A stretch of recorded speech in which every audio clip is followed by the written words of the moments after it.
Fala pessoal, aqui é o Guilherme e nesse vídeo eu vou estar mostrando como é que faz para estar removendo aquele botão de salvar na nuvem, de salvar no 3D Experience da SolidWorks e voltar para o botão que era nas versões passadas do Solid. Inicialmente é necessário que se tenha uma peça aberta.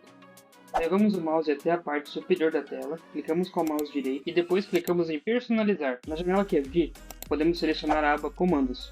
Então pesquisamos por salvar e o SolidWorks imediatamente vai mostrar para a gente todos os ícones similares a esse comando. Vamos remover o ícone de salvar no 3D Experience. Para fazer isso, podemos clicar e arrastar o ícone para fora da sua posição original.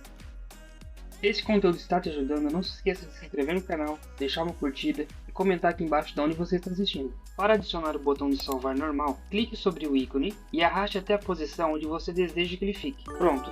Agora o seu ícone de salvar está como sempre foi.